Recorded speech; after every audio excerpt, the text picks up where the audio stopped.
Hello, everyone. I'm Sean Gale, and I'm here at Sullivan Steakhouse for MouthpieceSports.com. I'm here with three great ex-football players, and I say ex because they put their time in, but now they're going to talk a little bit about the game. Marcus Sullivan, Tim Terrell, and Kurt Kittner. Now, the difference here in this group is we have two individuals that played at the University of Illinois. What is wrong with Illinois football?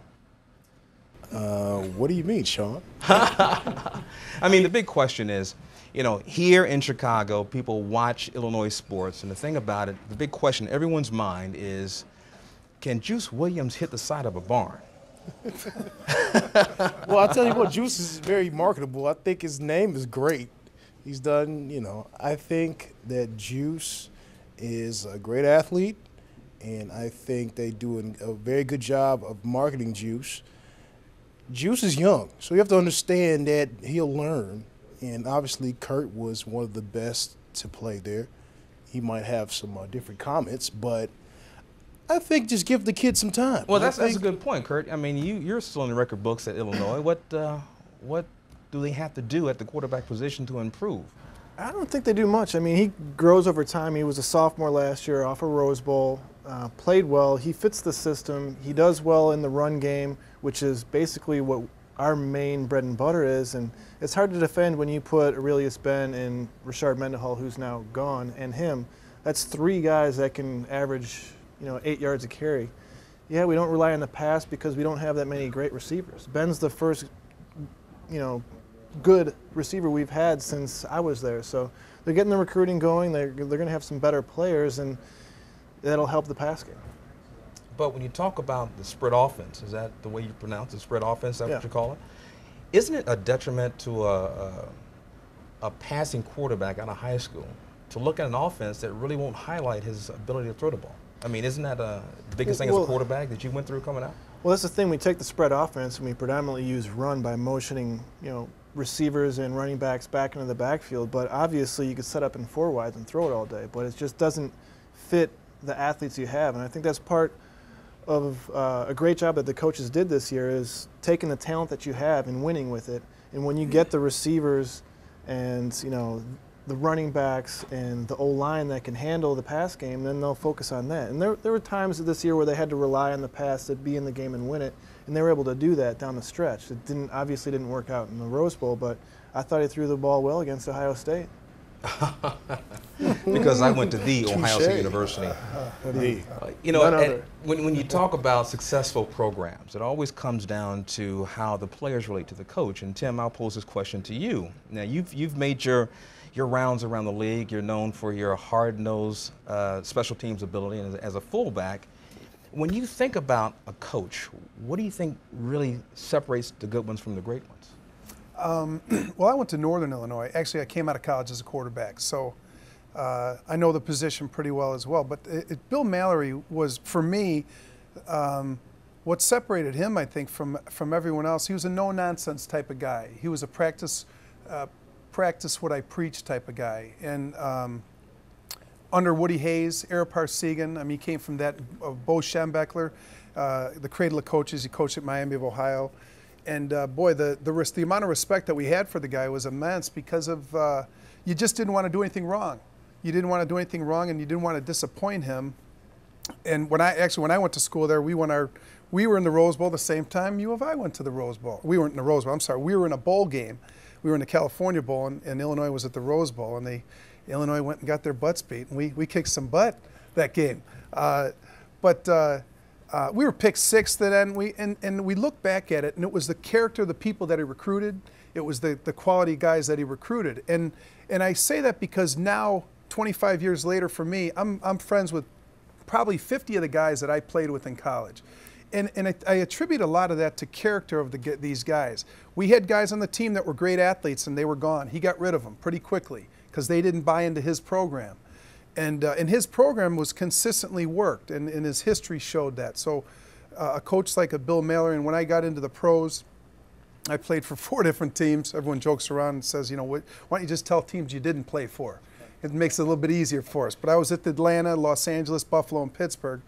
And those were 4 different coaches for me. The first one was Dan Henning. Loved playing for the guy. We just didn't win. Their system seemed, Kurt was talking a little bit about it. The system seemed, gosh, kind of complicated. If you couldn't understand, I mean, there were so many different things. Just as a running back, I went into the league in the NFL as a fullback, and to know my portion of that passing game was even complicated for me.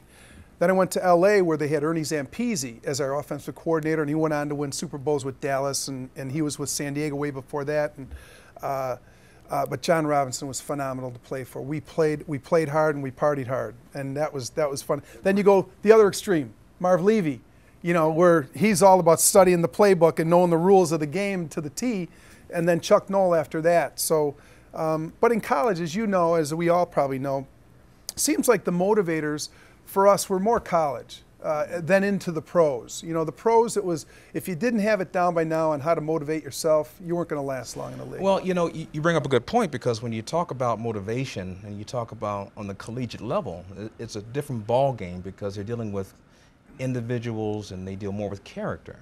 On the pro level, since it's a business, it's a different story. So the big question I ask all of you, the collective, is, what do we do as professional athletes to better the image that we have? You take a look at Pac-Man Jones, you take a look at the different individuals being named for alleged steroid abuse, or the ones HGH, all these things that are coming on the table right now.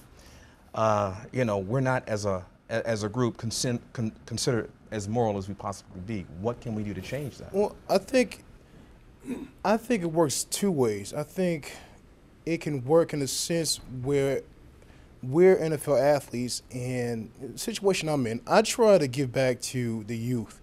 I've worked on the youth level. I've worked on the high school level. And for me, as opposed to college, it was more of a impact in my life in high school to learn those values of accountability and discipline. All the great traits that you learn from playing football. I learned that at an early age in high school. I was fortunate to have some great coaches in high school, and yeah, it did carry over to college.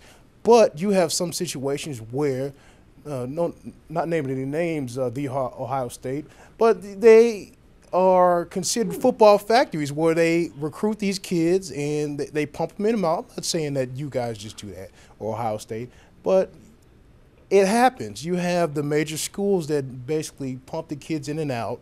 They recruit these kids, the top level athletes, and they're basically recruiting the kids just to keep their jobs. To me, I think you have to be accountable as a coach as well. I think you recruit these athletes. You can't just go into the homes and be like, yeah, we'll take care of your son. He's going to get a great education. And if he doesn't pan out, you forget about him. Because you see that happen all the time, where a kid might be ranked top in his class. He may not pan out in the college level, and he's forgotten about it, and they go on to the next guy, the next class. So, Well, let me ask you this then. If that's the case, and I'm not denying that it is, but isn't it up to the student athlete's responsibility to go for his education, to attend class? I think it's, you can't just throw, let's be real, most of the kids that are at, these big time colleges aren't always as smart as the regular students that are in there. I know I couldn't have gotten into Illinois without being a football player. I didn't have the ACT score to get in there. It's a great university, as are most of the Big Ten schools around the country. So we go there. We need to put in just like a coach, you're trying to put your players in a position to win. You should do that on and off the field. Give them. It's almost like scaffolding. Give them people to talk to about this class, that class, and set them up. I know guys that have taken 5 years of class and not gotten a degree, and it's because they're just trying to keep them eligible to play for the game. And I think, going back to that with Pac-Man Jones, I think that just starts at a young age. You need to teach them that, football is a great game and it can be very rewarding, but at the end of the day, you need to take care of yourself and make the right decisions so you could go on and be successful with or without the game, because we all know that an injury to a knee or an arm or anything can end your career.